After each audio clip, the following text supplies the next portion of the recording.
Hey everyone, welcome back to the Female Founder World podcast. It's Jasmine Garnsworthy here. I am the host of the pod and the facilitator of all of our Female Founder World workshops. We hold workshops a couple of times a month and they're not your average kind of business skills, business class workshops. We tap our community of female founders to basically teach you a free class on the skills that are driving their businesses forward.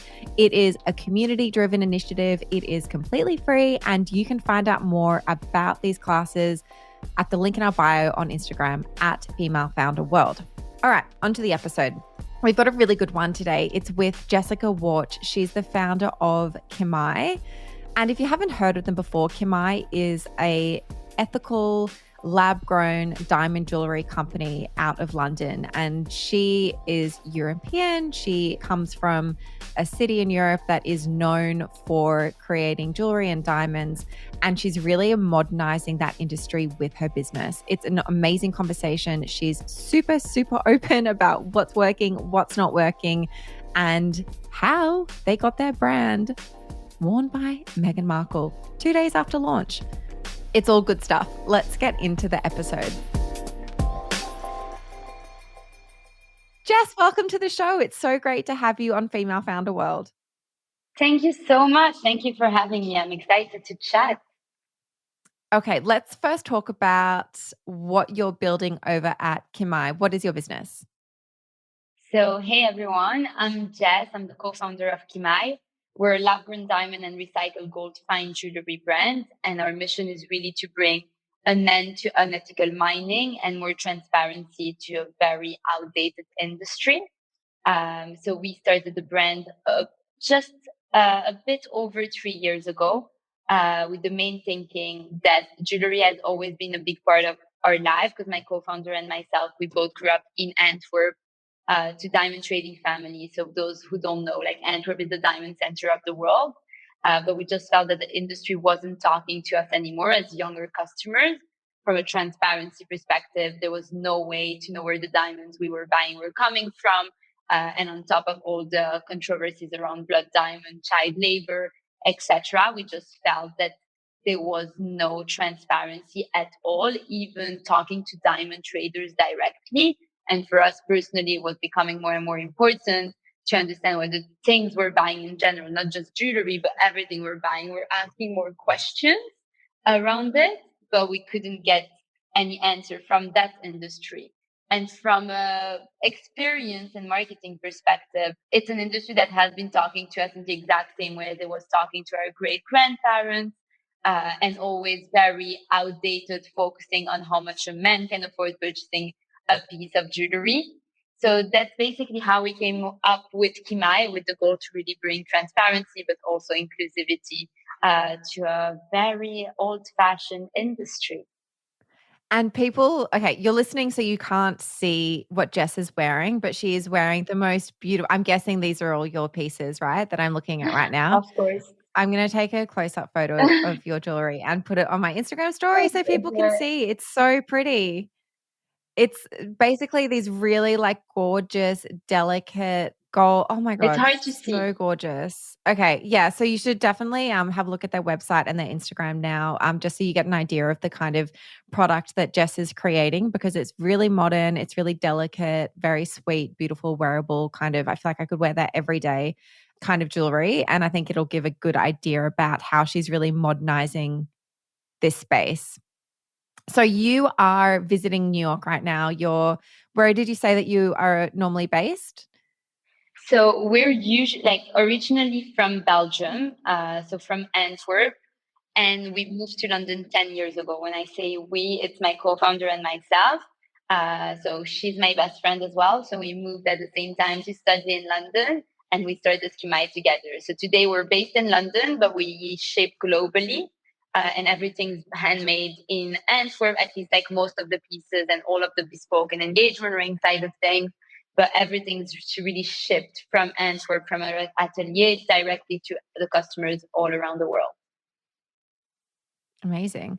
We were talking a little bit before we started recording about why you love visiting the US. And let's get into that, because I think that we speak a lot about how important network is on this show and your community and surrounding yourself with people that are building businesses and doing interesting things that can like inspire you and help you. Like how do you find the energy when you come to like a city like New York compared to when you're in Europe or London?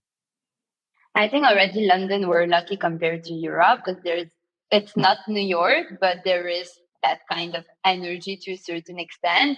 But for me, when we started Kimaï, I spent most of my time in the US, and my goal was to move over there, but COVID hit, didn't get the visa, so got back to Europe. So what I loved most being in the US was really the people I was meeting.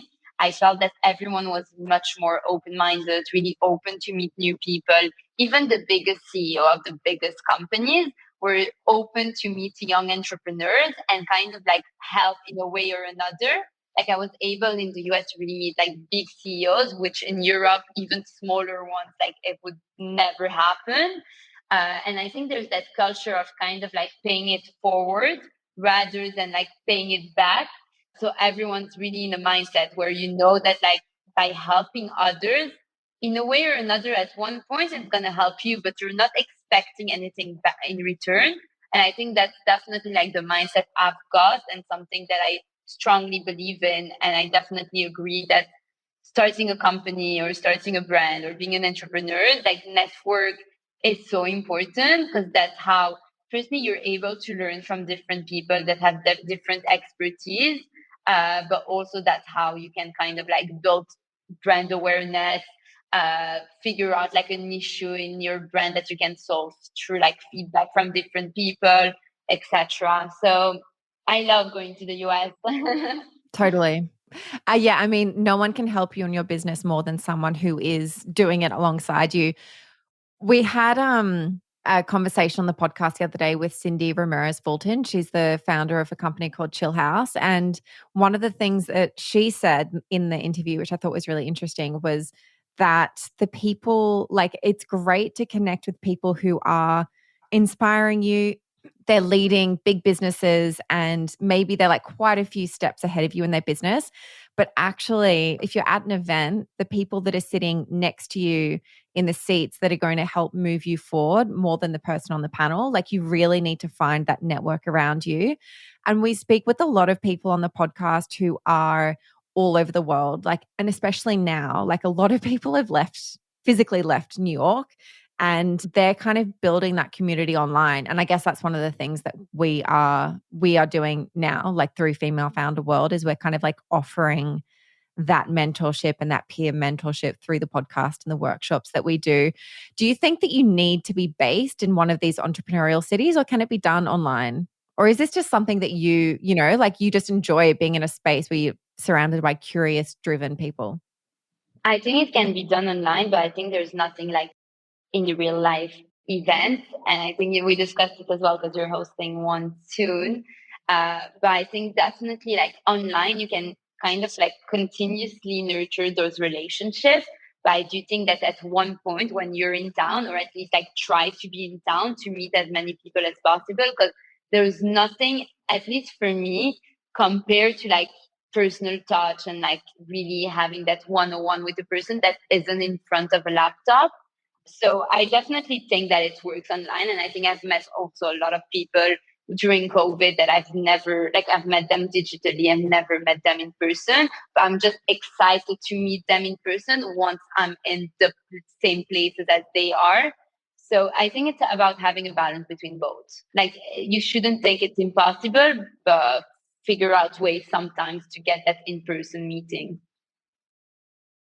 I'm going to get back to your business now. I just wanted to cover that because, we were talking about it before we started recording and I just thought it was quite interesting. So let's talk about Kimaï. When you were first starting this business, to me, the idea of creating a lab-grown diamond company, the supply chain sounds really confusing and quite complicated. How did you figure all of that out and what were some learnings from that process? Yeah, so I think maybe I'll give a quick overview of what are lab grown diamonds. But basically, today, thanks to technology, we're able to replicate the mining environment in a lab. and where we can grow diamonds that are chemically and physically identical to mined stones, but without the social and environmental impact of mining. It's amazing. Yeah, even a diamond trader or a certified gemologist can tell them apart. And so where we've been lucky is that we come from the industry. So Antwerp, as I said before, is the diamond center of the world. So we've been surrounded by diamond traders, jewelers, etc. So it kind of enabled us to have access to those resources early on and with very limited investment, because we started the brand with no investment at all. When we started talking to different people in the industry, really trying to figure out how can we solve the issue of transparency in that market. That's how we first heard about those diamonds.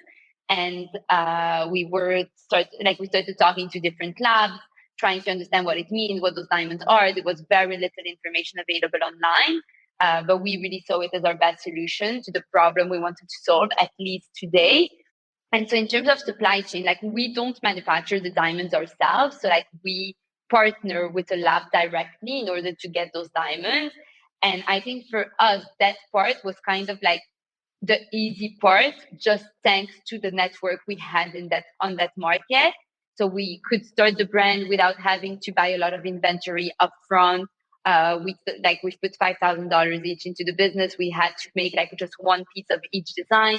Didn't have to commit to anything in advance. Really could test out the market before kind of like ordering more.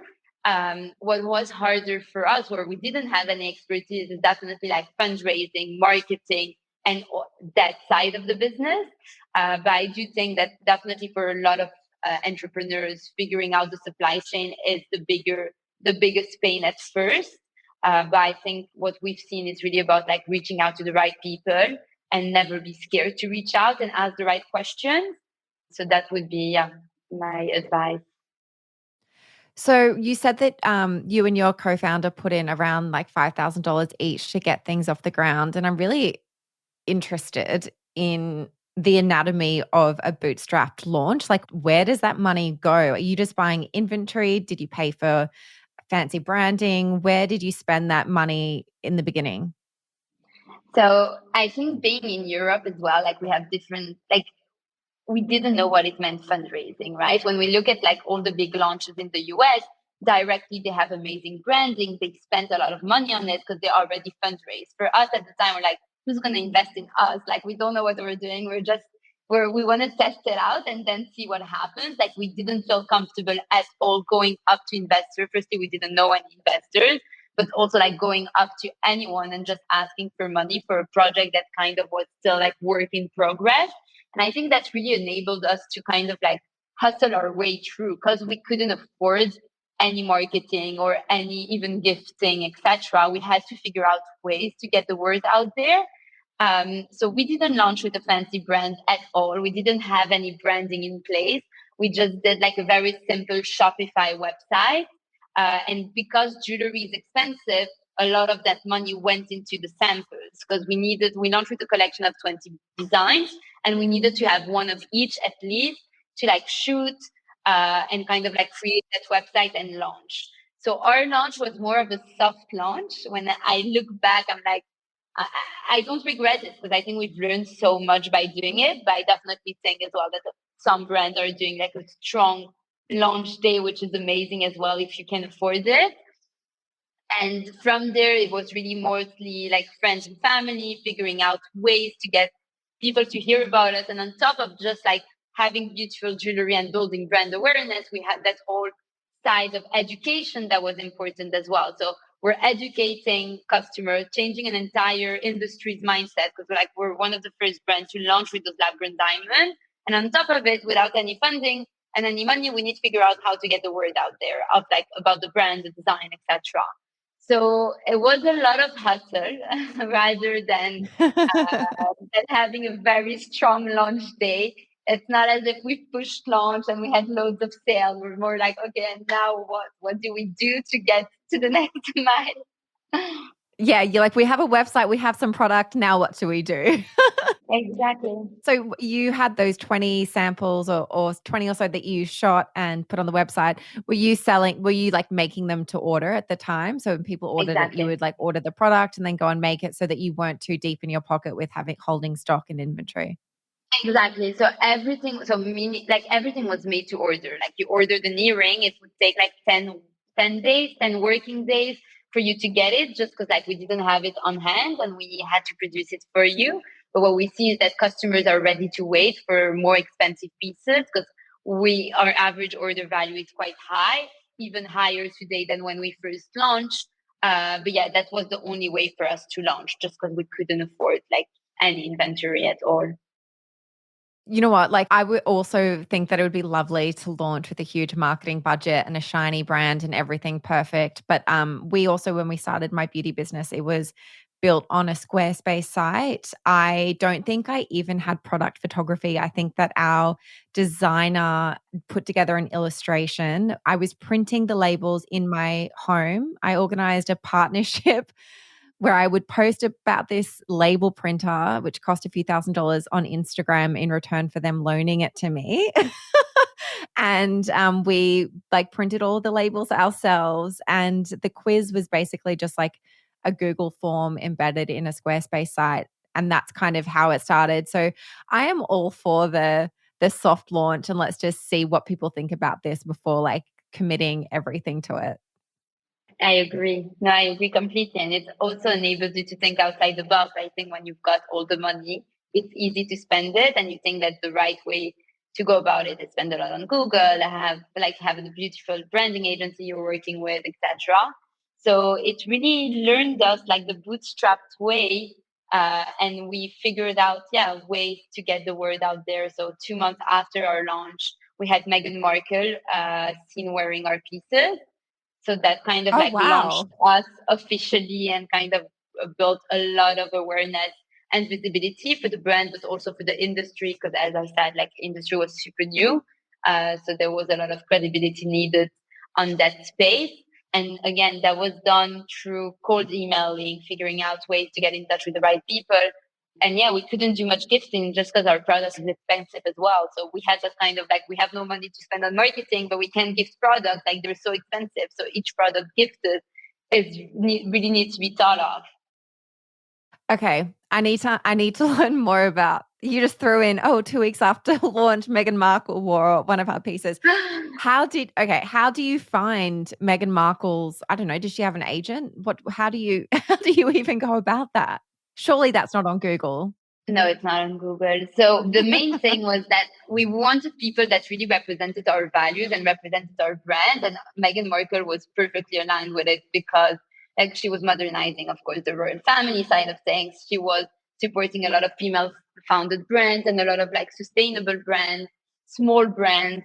But of course, how do you get in touch with her? So what we did is looking into her close network, at her close friends, at her like people she hangs out with that are less mediatized than she is, and started sending cold emails.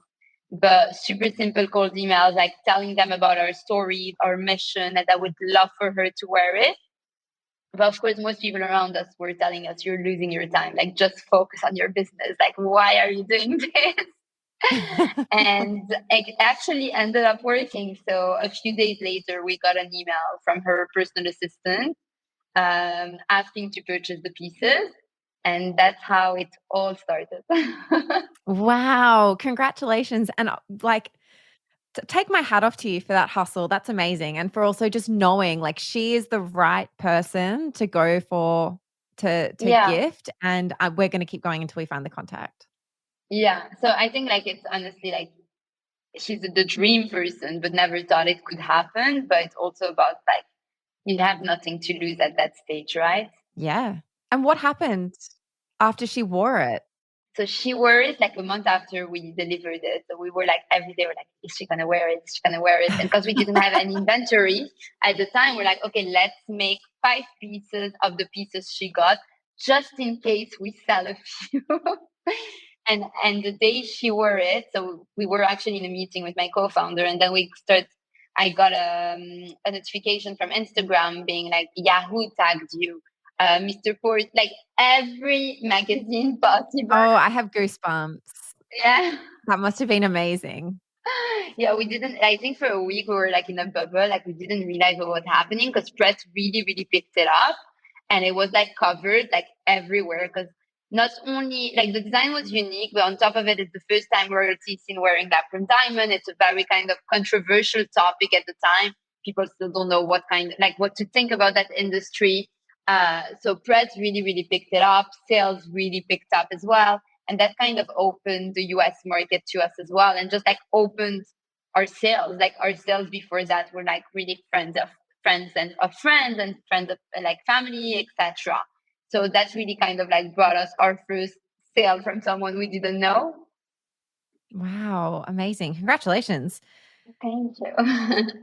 Let's talk about the cultural shift and the education piece around what you're creating. Quite a few years ago, when I was working as a fashion editor, I did a couple of stories around lab grown diamonds as an engagement ring trend for millennials. I'm really curious about how much you've had to push on the education front about what you're creating, why it is, of equal quality and ethically superior to a mined diamond versus like what is the cultural shift and the trend that's kind of helping to power the business.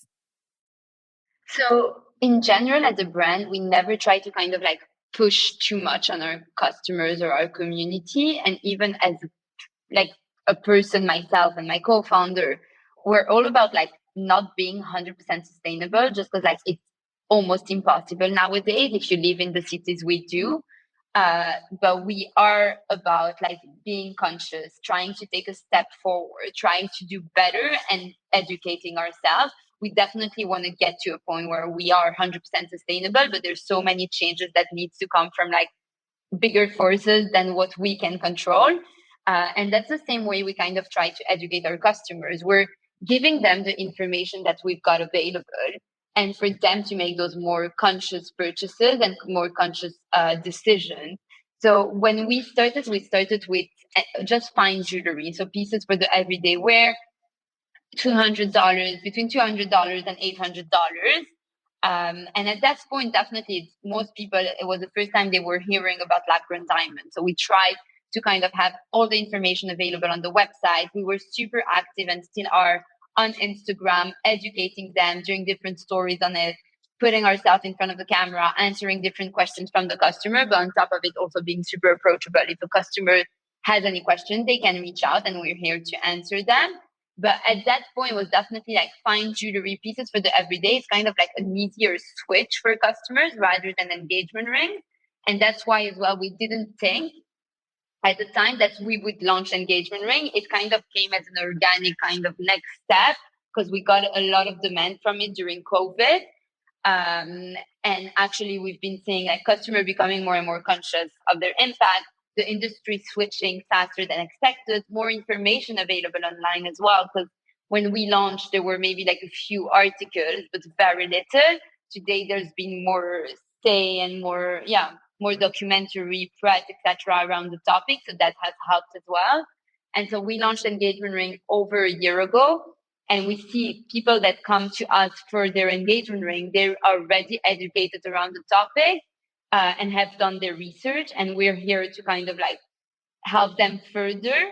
But definitely for them, like most people, as soon as you get all the information on the topic, there's no way going back because, as you said, like you're getting the exact same quality, you're getting the exact same like it's chemically and physically identical to a milestone, but it doesn't come with a negative impact and with a very high price point either.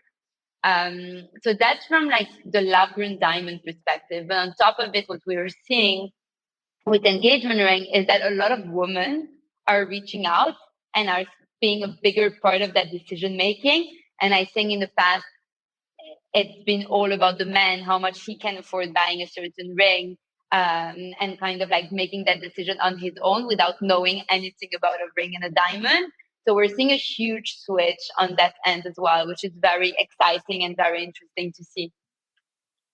I'm definitely just within my friendship circle, the women who have gotten engaged in the last couple of years versus the ones that were engaged maybe 6 or 7 years ago, they're splitting the cost of the ring. You know, they definitely like going in there and they're like very involved. They know exactly what they want. Like it's not just a thing where one day their partner, and this is obviously for like hetero relationships, like it's not just where one day their partner gets down on one knee with a ring that he's picked. It's definitely much more of like a collaborative, equal process. 100%, 100%. It's more than 50% of our customers today. It's women coming with or even on her own. And then the man comes in maybe at the end of the process or different ways of going about it.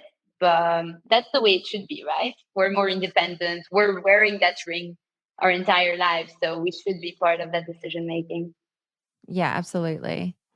Are you finding that the customers who come to you for a bigger ticket item like an engagement ring have shopped with you in the past? Is that kind of, you know, part of your marketing funnel that they're coming through on a pair of earrings or one of the necklaces, spending a couple of $100s and they have a relationship with you and when it comes time to buy a ring, you're the name that they think of?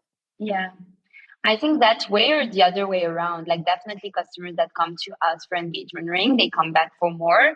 What we see is that fine jewelry is a very loyal purchase. And the fact that we offer that kind of customization slash bespoke service where customers can come to us to create any kind of piece they have in mind really kind of builds up the lifetime value of a customer even further. But as soon as you trust your jeweler and you know they can make it happen, and you trust the quality you're getting for the price you're paying, they're not looking any further, basically. Let's talk a little bit more about marketing. I'm interested in what your sales funnel looks like, what your marketing activities look like with something that is such a high order value. What kind of things are you doing to push people over the line to purchase for the first time? Yeah, so I think it's about being super, like we're super honest and super transparent. If you look at our Instagram, like most people know they're talking to real people rather than just a brand or a buzz, etc. So we get a lot of like DMs about what we're posting. We try to post a lot of like bespoke rings that we've been making and a lot of pieces we've been making for customers. And people love to know that there is also that bespoke service, meaning that you don't just have to buy an engagement ring online straight away, but you can reach out to us. We can talk you through the process. We can offer you different diamonds. So for us in general, there's been a lot of press involved in the early days just because it's not just about selling beautiful jewelry, but it's also about educating customers, as I said. And press really enables you to educate those customers because you have more of a say than just like a quick image on Instagram. So press has been a big part of it. And we've done definitely Instagram and Facebook has enabled us to reach a wider crowd and for people to kind of like like learn about the brand, do their research around the topic. But it's definitely a longer process than purchasing like beauty products or any other products because we're talking average order value of $1,000, and definitely when you get into engagement ring it's even higher. It's not an impulse purchase, that's for sure. It's not an impulse purchase, and we don't want it to be. Like we want our customers to be conscious of their purchases, and that's why it takes longer. But it's really about like being approachable. I think that has helped most. Even if yes, we do a lot of Facebook ads as well and Google ads, but then people know that they can trust us. It's really important for those kind of purchases. I normally do like a bit of a quick fire round in these episodes when we're speaking with e-commerce brands, but I'd love to know who you're using for your email client, for your store, for your payment processing and your accounting. What's kind of the software and the platforms that you're using to power the business? Yeah. So for email, we use Klaviyo. For our website, we're a headless website. So the back end is on Shopify, but the front end is custom built. So we're on Contentful, which enables us to manage our content. For payment processing, we use checkout.com and Stripe. So checkout.com is connected to our website and Stripe is for bespoke orders because we do payment links. And then accounting, we're on Xero. Brilliant. That's like bunch of great recommendations there.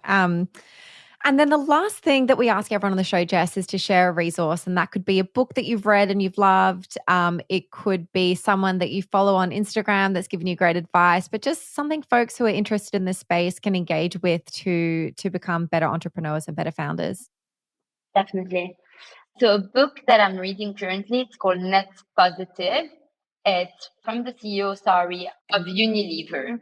And what I love about that book is that there's that whole topic of being carbon neutral and all about like sustainability, etc. And what he says is that basically it's easy for anyone to be carbon neutral because anyone can just have like the biggest impact on the planet, but just then offset it. And then you can say you're carbon neutral. What he says is that it should be in the core of your business early on rather than just thinking of offsetting it afterwards. You need to think about each impact you have in the supply chain or anywhere in your business. So I really enjoy reading it. So I would recommend it for any sustainable business that want to learn more on the topic. Then in another book that is interesting is Helena Rubinstein's book. So like the beauty, how would you call her? Businesswoman. And then people to follow, I would say I love Sarah Blakely, the founder of Spanx. Yes. Yeah. I'm like obsessed with her and her husband because like they're so successful, but so humble and they're amazing. How amazing are they? And when like I saw something about when they sold the company or IPO'd or whatever happened, they gave all of their employees like 20 grand or something or 10 grand. I was just like, you didn't need to do that. That is amazing. That's an awesome, yeah. When they sold it, they gave each employee each employee was able to book a flight anywhere in the world. Yes, that's right. In like first class with someone else, and then I think they got like $10,000 or $20,000 dollars to spend on their trip. Like how amazing! Amazing. They're really inspiring. Yeah. Yeah, amazing. Well, Jess, I could actually talk to you forever, and we're going to have a coffee next week or this week while you're in New York. So that'll be great, and we'll keep chatting. But for people who want to follow you and who can't go have a coffee with you this week, where can they find you online? So you can find the brand on Instagram, Kimaï.co, and online, Kimaï.com. And my personal Insta is Jessica Warch, in one word. Brilliant. Thank you so much for your time and for telling us all about the business that you're creating. Of course. Thank you so much for having me.